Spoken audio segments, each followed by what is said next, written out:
কিলা ইয়া রাসূলুল্লাহ মাল গীবা, আল্লাহ রাসূলকে প্রশ্ন করা হলো, হুজুর গীবত কি জিনিস? ফাকালা রাসূলুল্লাহ সাল্লাল্লাহু আলাইহি ওয়াসাল্লাম যিকরুকা আখাকা বিমা ইয়াকরাহ, তুমি তোমার ভাইয়ের ব্যাপারে এমন কথা বলা যেটা সে শুনলে অপছন্দ করবে। যেমন আপনাদের এই এলাকার দক্ষিণ পাড়ার আব্দুর রহমানের ব্যাপারে আপনাদের সামনে আমি একটা দোষ বললাম। এখন এই যে দোষটা বললাম, আব্দুর রহমান এইখানে থাকলে এটা শুনলে অপছন্দ করবে, এটাকে গীবত বলা হয়। আমি আবার বলছি, তুমি তোমার ভাইয়ের, তুমি কারো ব্যাপারে এমন কথা বলা যেই কথাটা সে শুনলে অপছন্দ করবে, বলেন তো এটাকে কি বলা হয়? গীবত। সাহাবী প্রশ্ন করলেন, ইন কানা ফীহি মা আকুলু ইয়া রাসূলুল্লাহ, হুজুর আমি যার ব্যাপারে গীবত করলাম বাস্তবিক অর্থে যদি তার মধ্যে এই দোষটা থাকে তাহলেও কি গীবত? তাকান আমার দিকে সবাই, আমি ওনার নামে একটা কথা বলছি, অপরাধের কথা। বাস্তবিক অর্থে যদি ওনার মধ্যে এই অপরাধটা থাকে, নবীকে প্রশ্ন করলেন, হুজুর তাও কি গীবত? নবী বললেন, ইন কানা ফীহি মা তাকুলু ফাকাদ ইগতাবতা, তুমি যার দোষ বললা বাস্তবিক অর্থে যদি তার মধ্যে এই দোষটা থাকে তাহলে এটা গীবত। বলেন আবার, তুমি যার দোষ বললা বাস্তবিক অর্থে যদি তার মধ্যে এই অপরাধ থাকে তাহলে এটার নাম গীবত। ওয়া ইল্লাম ইয়াকুন ফীহি মা তাকুলু ফাকাদ বাহাত্তা, আর তুমি যার দোষ চর্চা করলা, তুমি যার গীবত করলা, তার মধ্যে যদি ওই অপরাধটা না থাকে তাহলে এটার নাম অপবাদ। তাহলে বলেন তো, আব্দুর রহমানের একটা দোষ আপনাদের সামনে বললাম, আসলে দোষটা তার মধ্যে আছে, এটার নাম কি? মাশাআল্লাহ। আব্দুর রহমানের একটা দোষ আপনাদের সামনে বললাম কিন্তু অপরাধটা তার মাঝে আসলে নাই, এটার নাম কি? অপবাদ। এই তো বুঝছেন? তাহলে অপরাধ থাকলে গীবত, অপরাধ না থাকলে অপবাদ। আল্লাহ আমাদের সকলকে গীবত এবং অপবাদ উভয় অপরাধ থেকে বাঁচার তৌফিক দান করেন। আমরা গীবত করি চার মাধ্যমে। বলেন কয় মাধ্যমে গীবত করি? চার মাধ্যমে আমরা গীবত করি। এদিকে এদিকে এদিকে দেখেন ভাই, আওয়াজ হচ্ছে কিসে? আমরা চার মাধ্যমে গীবত করি। একদম এদিক সেদিক হবেন না, তাহলে আলোচনা মুখস্থ রাখতে পারবেন না। অনেকে খাতা কলম নিয়ে বসছে, মাশাআল্লাহ ভালো, এই খাতা কলম নিয়ে বসা ভালো। আপনারা যারা খাতা কলম নিয়ে বসেন নাই, খালি শুনবেন, সকালে হয়তো দুই একটা মনে থাকবে। আমরা চার মাধ্যমে গীবত করি। কয় মাধ্যমে? চার মাধ্যমে। প্রথমে খালি হেডলাইন গুলা শুনেন মনোযোগ সহকারে। এক নম্বর আল গীবাতু বিল লিসান, জিহ্বা দিয়ে গীবত করা। দুই নম্বর আল গীবাতু বিল কলব, অন্তর দিয়ে গীবত করা। তিন নম্বর আল গীবাতু বিল ইশারা, ইঙ্গিতে গীবত করা। চার নম্বর আল গীবাতু বিল কিতাবা, লেখার মাধ্যমে গীবত করা। এবার আমি শুধু বাংলাগুলা বলবো, এরপর আপনারা বলবেন, আমারে শোনাইবেন। আগে মন দিয়ে শোনেন। এক নাম্বার মুখে গীবত করা, দুই নাম্বার অন্তর দিয়ে গীবত করা, তিন নাম্বার ইশারায় গীবত করা, চার নাম্বার লেখার মাধ্যমে গীবত করা। এবার আপনারা বলেন, এক নম্বর, দুই নম্বর, তিন নম্বর ইশারায়, চার নাম্বার লেখার মাধ্যমে। এক নাম্বার মুখে গীবত করা, এটা তো আমরা সবাই চিনি। সহিহ বুখারীর 6477 নম্বর হাদিসের বর্ণনা, রাসূলুল্লাহ সাল্লাল্লাহু আলাইহি সাল্লাম বলেন, ইন্নাল আবদা লা ইয়াতাকাল্লামু বিল কালিমা মা ইয়াতাবায়্যানু ফিহা ইয়াজিল্লু বিহা ফিন নার আবআদা মিম্মা বাইনাল মাশরিক। রাসূলুল্লাহ সাল্লাল্লাহু আলাইহি সাল্লাম বলেন, কোন ব্যক্তি যদি অযথা কারো ব্যাপারে সমালোচনা করে, অনর্থক একটা কথা মুখ দিয়ে বলে কারো ব্যাপারে হোক। আমরা চার পাঁচজন চা খাইতেছি একসাথে, চারজন চা খাওয়ার মধ্যে একজন আমি বলে ফেললাম, কিরে কার কথা কস? উত্তর পাড়ার আব্দুর রহিমে, আরে থুর কইস না, হে তো এমন। বাকি তিনজনে কয়, থুর বেটা তুই রে কি কইলি, হ্যার নামে একটা দোষ করলি। তা আমি বললাম, এটা কথার কথা কইছি। বলেন কি বলছি? কথার কথা। সহিহ বুখারীর 6477, সহিহ বুখারীর 6478, দুটোটা হাদিস। মোট হাদিস সংখ্যা হবে 7563টা। এই হাদিসের মধ্যে রাসূলুল্লাহ সাল্লাল্লাহু আলাইহি সাল্লাম বলেন, কোন ব্যক্তি যদি পরিণাম চিন্তা না করে কারো ব্যাপারে আন্দাজি একটা কথা বলে, এই একটা কথার কারণে দুনিয়ার পূর্ব পশ্চিম যত বড় জাহান্নামের এই পরিমাণ গভীরতায় যাবে, শুধু এই একটা কথার কারণে। একটা কথা। এজন্য ভাইরা, দুনিয়াতে আন্দাজি মজলিস গুলা এড়ায়া চলেন। কোন মজলিস? বসতে হয় জুমার আগের বয়ানের মজলিসে বসেন, বসতে হয় জিকিরের মজলিসে বসেন, বসতে হয় দাওয়াত ও তাবলীগের মজলিসে বসেন, বসতে হয় হালকায় জিকিরের মজলিসে বসেন। বসতে হয় ওয়াজ মাহফিলের মজলিসে বসেন, বসতে হয় মসজিদে কোনো ইসলাহি মাহফিলের মজলিসে বসেন। অযথা দুনিয়ার যে মজলিসগুলা হয় আল্লাহর রাস্তায় এগুলাতে কম বসার চেষ্টা করেন। আপনি জানেনও না এই মজলিসে যাওয়ার কারণে এমন একটা অপরাধ মুখ দিয়ে বেরিয়েছে যেই অপরাধটা আপনাকে দুনিয়ার পূর্ব পশ্চিমের সমপরিমাণ দূরত্বের এই পরিমাণ জাহান্নামী আপনারে বানায়া দিছে, এটা আপনার জানাও নাই। বলেন নাউজুবিল্লাহ। আল্লাহ আমাদেরকে হেফাজত করেন।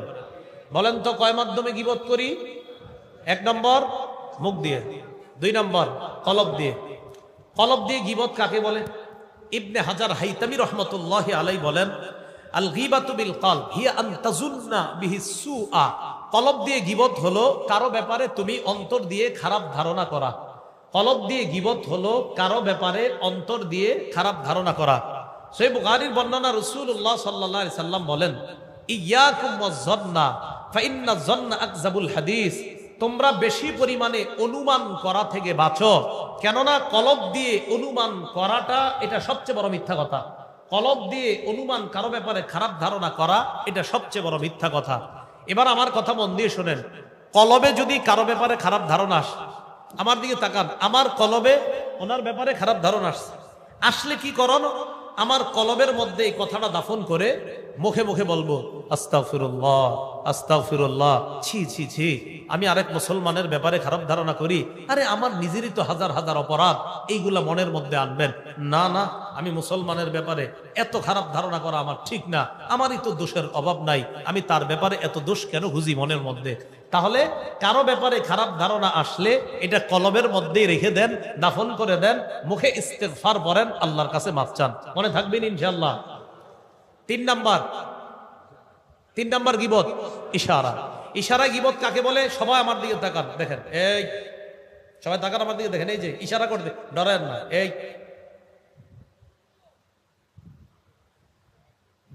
2-3 জন চা খাইতেছে আর চোখের মাধ্যমে বলে এই যে ইঙ্গিত দিয়ে বুঝাইলাম, মানে খাটো, কানা কানা, পা ভাঙ্গা, আরে এই যে ইশারায় বললাম, নামও বললাম না, খাটো মানুষটাকে খাটো ইশারা করলাম, কানা মানুষটাকে কানা ইশারা করলাম। আল্লাহ রাসূল বলছেন, এই যে তুমি ইশারায় গীবতটা করলা, এটার মাধ্যমে তোমার জাহান্নাম। ইশারা দলিল মুসনাদে আহমদ কিতাবের নাম, হাদিস 25708 নম্বর হাদিস। এই হাদিসের বর্ণনাকারী আম্মা জান আয়েশা সিদ্দিকা রাদিয়াল্লাহু তাআলা আনহা, তিনি বলেন, জাআত ইমরাআতুন কাসীরাতুন ইলা নবী সাল্লাল্লাহু আলাইহি ওয়াসাল্লাম ফাকুলতু বিইবহামি হাকাযা ওয়া আশারতু ইলা নবী সাল্লাল্লাহু আলাইহি ওয়াসাল্লাম আন্নাহা কাসীরা।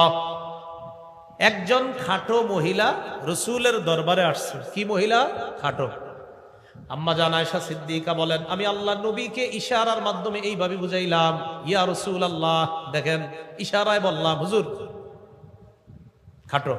আম্মা জান বলেন, আমি নবীরে ইশারায় বললাম, হুজুর মহিলাটা খাটো। সাথে সাথে নবী আমারে বললেন, আয়েশা ইগতাবতিহা, তুমি গীবত করছো। সাথে সাথে বলে দিচ্ছে। তাহলে আম্মা জান একজন নারীকে নবীর কাছে ইশারায় বলছে খাটো, নবীজি বললেন, আয়েশা তুমি গীবত করছো। আল্লাহ আমাদেরকে হেফাজত করেন। নবীজির একজন বিবি ছিলেন সফিয়া রাদিয়াল্লাহু তাআলা আনহা। বলেন কি নাম? সফিয়া। আবু দাউদ শরীফের 4875 নম্বর হাদিস। এই হাদিসের বর্ণনাকারীও আম্মাজান আয়েশা সিদ্দিকা রাদিয়াল্লাহু তাআলা আনহা। আম্মাজান বলেন, আমি একদিন আল্লাহ নবীরে বললাম, হাসবুকা মিন সফিয়া কাজা ওয়া কাজা তানি কাসীরা। আমি বললাম, হে আল্লাহর নবী, সফিয়া এমন এমন, অর্থাৎ ইয়া তানি কাসীরা, হুজুর সফিয়া আমার চেয়ে তুলনামূলক একটু কম লম্বা।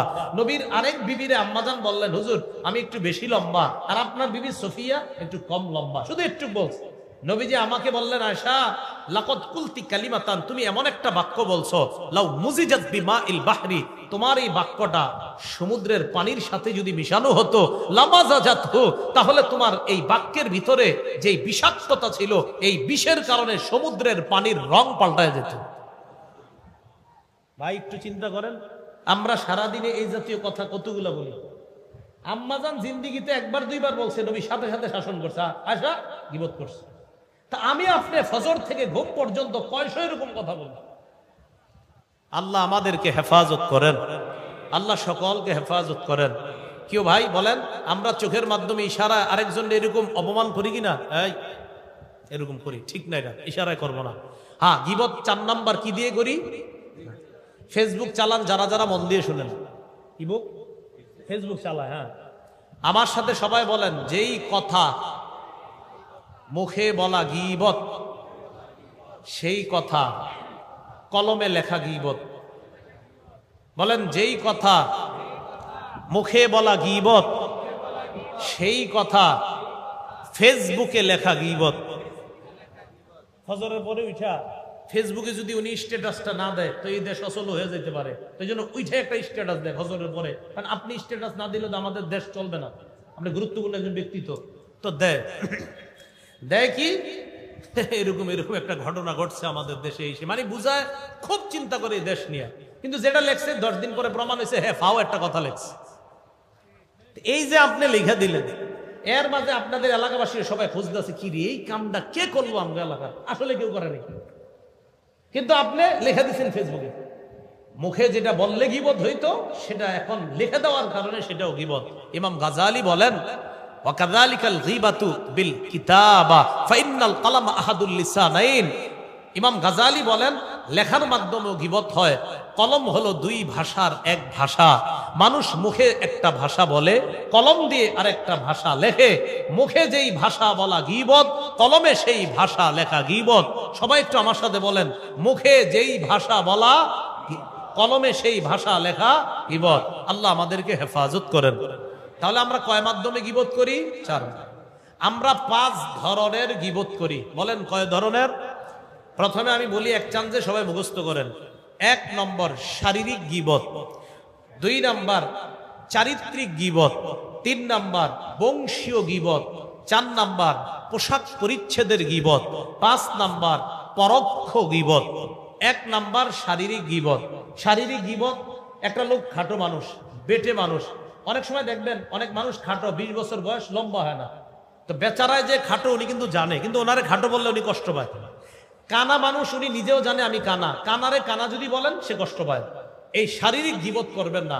একটা মানুষ খাটো কানা, বলেন তো এই যে উনি এক চোখ অন্ধ, ওনার যে শরীরের সমস্যা, ওনার যে এক পায়ে একটু সমস্যা, এই শারীরিক অবয়ব আকৃতিটা ওনারে দিছে কে? এই জন্য আপনি ওনারে নিয়ে অপমান করেন না। এই হলো 1 নাম্বার শারীরিক গীবত। 2 নাম্বার চারিত্রিক গীবত। চারিত্রিক গীবত কাকে বলে? আজকে আমাদের এলাকায় আরিফ বিন হাবিব আসবে। ও আরিফ বিন হাবিব চিনি, এর চরিত্র জানাস? কি চরিত্র? এর ভালো করে চিনি। কি কত আমগুলোকে এক লোকে ডাব চুরি করছে, এই আপনি এটা বলে ফেললেন। কথার কথা মনে করেন আপনি 20 বছর আগে আমার একটা দোষ দেখছেন, আসলে দোষটা আমি করছি, হতে তো পারে আমি তওবা করে ফেলছি। এখন আপনি 20 বছর পরে এসে বলতেছেন হে যে কেমন জানি। আপনি কেমনে জানেন কেমন? এরকম তো হতে পারে যারে আপনি বলতেছেন কেমন জানি উনি তওবা করে ভালো হয়ে গেছে, তো এখনো আপনি বলতেছেন হ্যাঁ কেমন জানি। এটা চারিত্রিক গীবত। বলেন আমাদের মাঝে এই স্বভাবগুলো আসেনি? করেন না। 3 নাম্বার বংশীয় গীবত। কেউ তুমি কোন বংশের?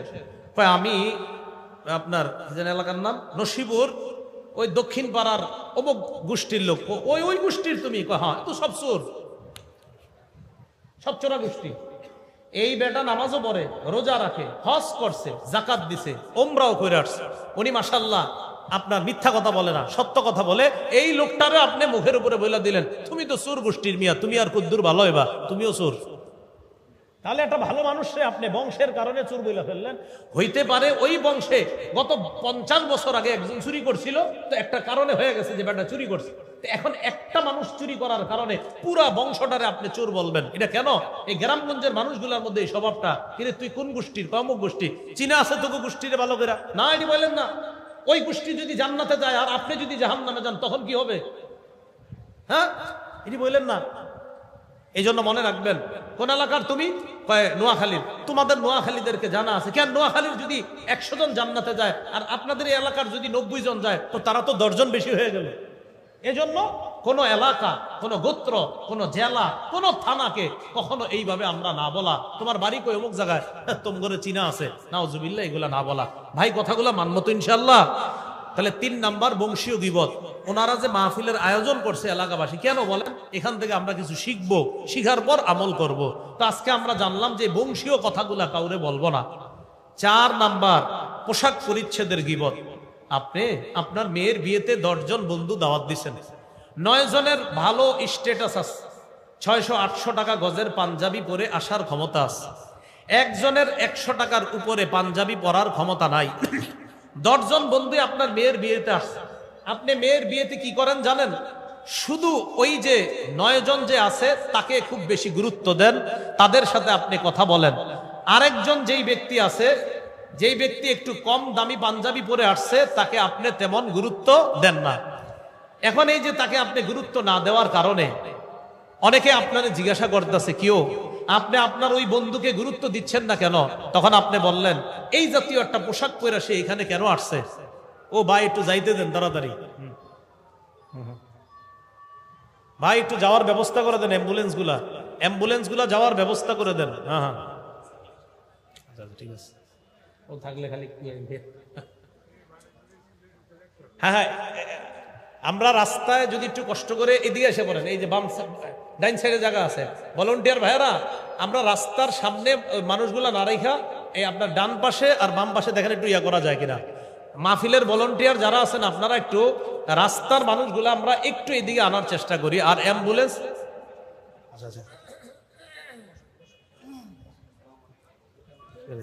আচ্ছা 4 নাম্বার একটু পোশাক পরিচ্ছেদের গীবত। পোশাক পরিচ্ছেদের গীবতটা হলো আপনার যে পোশাক পরিচ্ছেদ, এই গীবত হলো একটা মানুষ কম দামি পোশাক পরে, বেশি দামি পোশাক পরে, তো কম দামি পোশাক যে পরলো তার এতটুকুই যোগ্যতা আছে, এর চেয়ে বেশি যোগ্যতা নাই। আমাদের উচিত ওই 9 জনকে যেই দাম দেওয়া, 10ম লোকটারে এরকম দাম দেওয়া। যদি দাম না দেই বেচারা কষ্ট পাবে যে আজকে আমার জামার গজ একটু কম বইলা এই জায়গায় আমাকে এইভাবে অপমান করলো। এটা হলো পোশাক পরিচ্ছেদের গীবত। 5 নাম্বার পরোক্ষ গীবত। সবাই আমার দিকে তাকান, পরোক্ষ গীবত কারে কয়? এই যে আমি একজনের নাম বললাম, বলতে বলতে হঠাৎ বললেন, হুজুর বুঝছি, কারে কইছেন? তা আমি বললাম ঠিক আছে, কওয়া দরকার নাই। তো আমি একজনের লোকে বললাম, ওনার সাথে বলতেছি, উনি বলছে হুজুর বুঝছি। এই যে উনি বুঝছে মানে একটা নাম ওনার মাথায় এসে গেছে, এক ব্যক্তির ছবি, আমার মাথায় এক ব্যক্তির ছবি আছে। সামনে যারা আপনারা বললেন বুঝছি, এই যে বুঝছি বুঝছি বললাম, আমরা কারো নাম কিন্তু বলি নাই, কিন্তু ওই যে বুঝা ফেলছি, বুঝা ফেলার পর আমরা মাথায় মাথায় একজনের দোষ চর্চা করে ফেললাম, মেধা দিয়া, মুখ দিয়েও বলি নাই, শুধু বলছি বুঝছি। আপনি বলছেন বুঝছি, সামনের সবাই বলছেন বুঝছি। এটাকে বলে পরোক্ষ গীবত। এই পরোক্ষ গীবত আপনাকে জাহান্নামী করবে। সর্বশেষ কথা, গীবতের ভয়াবহতা। গীবতের ভয়াবহতা কি এটা বলে খুব মনোযোগ দিয়ে আমরা শুনলে শেষ করে ফেলবো। আবু দাউদ শরীফের 4880 নম্বর হাদিস, রাসূলুল্লাহ সাল্লাল্লাহু আলাইহি সাল্লাম বলেন, ইয়া মাশারা মান আমানা বিলিসানি, হে ওই সমস্ত মানুষ যারা শুধু মুখে ঈমান আনছো, ওয়ালাম ইয়াদখুলিল ঈমানু কলবা, যাদের কলবে এখনো ঈমান ঢুকে নাই। এর দ্বারা কি উদ্দেশ্য? নবী বুঝায়, বলেন তো আমার সাথে, আমরা ঈমানদার বলেন, আবার বলেন আমরা ঈমানদার। এই যে আপনি বললেন আমরা ঈমানদার, এই আমরা ঈমানদার বলার পর আপনি আবার এই মুখ দিয়ে আরেকজনের গীবত করলেন। এক মুখে বললেন আমি ঈমানদার, এই মুখেই আবার গীবত করলেন। রাসূল বলেন তুমি গীবত করো আবার মুখে বলো ঈমানদার, এটা মুখেই ঠিক আছে, তোমার কলবে এখনো ঈমান ঢুকে নাই। আল্লাহ রাসূল বুঝাইতে চায়, যেই ব্যক্তি মুখে বলে আমি ঈমানদার আবার গীবত করে, তার কলবে এখনো ঈমান ঢুকে নাই। কারো কলবে যদি ঈমান থাকে সে মুখ দিয়ে কারো গীবত করবে না। এটাই বললেন নবী, লা তাকতাবুল মুসলিমিনা, তোমরা মুসলমানদের গীবত করবা না, ওয়ালা তাত্তাবিউ আওরাতিহিম, মুসলমানদের দোষ ত্রুটি তালাশ করবা না। ফাইন্নাহু মাইয়াত্তাবি আওরাতিহিম, রাসূলুল্লাহ সাল্লাল্লাহু আলাইহি সাল্লাম বলেন, কেউ যদি মুসলমানের দোষ তালাশ করে, ইয়াত্তাবিইল্লাহু আওরাতা, আল্লাহ তার দোষ তালাশ করে। দেখেন আমার দিকে, আমি তার দোষ তালাশ করি, আল্লাহ আমারটা তালাশ করে। আল্লাহ যদি আমার দোষ তালাশ করে আর আমি বান্দার দোষ তালাশ করি, বান্দার দোষ আমি পাইতেও পারি নাও পাইতে পারি, কিন্তু রব যদি আমার দোষ তালাশ করে নিশ্চিত আমার দোষ পেয়ে যাবেন। আমি আবার বলছি, আমি বান্দার দোষ তালাশ করি, আল্লাহ আমারটা তালাশ করে। আমি বান্দার দোষ পাইতেও পারি নাও পাইতে পারি, আল্লাহ আমার দোষ নিশ্চিত পাবে।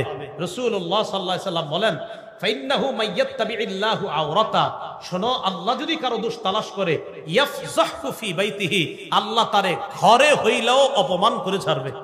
আল্লাহ যদি কারো দোষ তালাশ করে তারে আল্লাহ ঘরে রাইখাও অপমান করে ছাড়বে। এ হলো গীবতের ভয়াবহতা। 2 নম্বর, সবচেয়ে বড় সুদ হলো গীবত। বলেন গীবত সবচেয়ে বড় সুদ। বলেন গীবত সবচেয়ে বড় সুদ। আবু দাউদ শরীফের 4876 নম্বর হাদিস, রাসূলুল্লাহ সাল্লাল্লাহু আলাইহি সাল্লাম বলেন, ইন্না মিন আরবার রিবা ইস্তিতালাতার রাজুলি ফি ইরজিল মুসলিম বিগাইরি হাক্কিন। অন্যায় ভাবে কোন মুসলমানের সম্মানহানি করা, তার গীবত করা, এটা হলো সবচেয়ে বড় সুদ। সুদ, রাসূল বলছেন সুদ তো হারাম, এই সুদের মধ্যে সবচেয়ে বড় সুদ কারো গীবত করা। 3 নম্বর, কোন ব্যক্তি যদি গীবত করে মারা যায়, গীবতের অপরাধ থেকে মুক্তি না নিয়ে কিয়ামত পর্যন্ত ওই ব্যক্তি তামার নখ দিয়া তার চেহারা আর তার বুক খামসাইতে থাকবে কিয়ামত পর্যন্ত। আবু দাউদ শরীফের 4878 নম্বর হাদিস, রাসূলুল্লাহ সাল্লাল্লাহু আলাইহি সাল্লাম বলেন, আমি মেরাজের রাতে রওনা করলাম, একদল মানুষের পাশ দিয়ে গেলাম, লাহুম আজফারুম মিন নুহাস, তাদের নখগুলা তামার, ইয়াকমিশুনা উজুহাহুম ওয়া সুদুরহুম, তারা তামার নখ দিয়া তাদের চেহারা আর বুকের মধ্যে খামচায়। আমি জিবরিলকে বললাম, এরা কারা? জিবরিল বললেন, হা উলা ইল্লাযীনা ইয়াকুলুনা লুহুমান নাস, হুজুর এরা তারা যারা মানুষের গোশত খাইতো। আমরা কি কেউ মানুষের গোশত খাই? এই মানুষের গোশত খাওয়া মানে গীবত করা। ওয়া ইয়াকুনা ফি আরাদিহিম, মানুষের সম্মান হানি করত। রাসূলুল্লাহ সাল্লাল্লাহু আলাইহি সাল্লাম এই হাদিস যখন বললেন যে কিয়ামত পর্যন্ত ওই ব্যক্তি এই অবস্থা চলতে থাকবে, কিয়ামতের মাঠে তো আরো শাস্তি তার জন্য রয়ে গিয়েছে। সর্বশেষ কথা, গীবত মুক্ত অবস্থায় কবরে যাইতে রাজি আছেননি সবাই? আমিও চাই গীবত মুক্ত হয়ে কবরে যাইতে। এই জন্য কি করবেন? হাত নামান। গীবত থেকে মুক্তি পাওয়ার উপায়, 1 নাম্বার, যদি আপনি যার গীবত করেছেন তিনি যদি জেনে থাকে যে আপনি তার গীবত করেছেন, উদাহরণ সহ বুঝেন, আমি তার গীবত করেছি, তিনি যদি জেনে থাকে আছি, তো তার কাছে আমি ক্ষমা চাইতে হবে যে আমারে মাফ করে দেন, আমি আপনার গীবত করছি। 2, আমি যার গীবত করেছি তিনি যদি এখনো জেনে না থাকেন, তাহলে আল্লাহর কাছে মাফ চাওয়া, আল্লাহ আমি তো উত্তরপাড়ার আব্দুর রহিমের গীবত করছি, আব্দুর রহিম এখনো জানে না, মাবুদ তুমি আমারে মাফ করে দাও। এই 2টা সূরত। তাহলে বান্দা জেনে থাকলে তার কাছে মাফ চাওয়া, না জেনে থাকলে আল্লাহর কাছে মাফ চাওয়া। যারা অপবাদ দেন আরেকজনের, অপবাদ মনে আসেনি? অপবাদ দিলে মুক্তি পাওয়ার 3 উপায়। 1, যার ব্যাপারে অপবাদ দিচ্ছেন মিথ্যা অপবাদ, তার কাছে গিয়ে বলবেন, ভাই আমি আপনার নামে মিথ্যা কথা বলছি। 2 নাম্বার, তাকে বলবেন, ভাই আমারে আপনি মাফ করে দিয়েন। 3 নাম্বার, আল্লাহর কাছে মাফ চাইবেন। তাহলে অপবাদ থেকে মাফ পাওয়ার 3 উপায়। যার ব্যাপারে মিথ্যা অপবাদ দিচ্ছেন তার কাছে গিয়ে বলবেন আমি মিথ্যা কথা বলছি। 2 নাম্বার, তাকে বলবেন মাফ করে দিতে। 3 নাম্বার, আল্লাহর কাছে মাফ চাইবেন। আল্লাহ পাক রব্বুল আলামিন আমাদের সকলকে যেই 6টা বদঅভ্যাসের কথা বলা হলো, এই বদঅভ্যাসগুলা থেকে নিজেদেরকে হেফাজত করার তৌফিক দান করেন। সুবহানাল্লাহি ওয়া বিহামদিহি, সুবহানাকাল্লাহুম্মা ওয়া বিহামদিকা, আশহাদু আল্লা ইলাহা ইল্লা আনতা।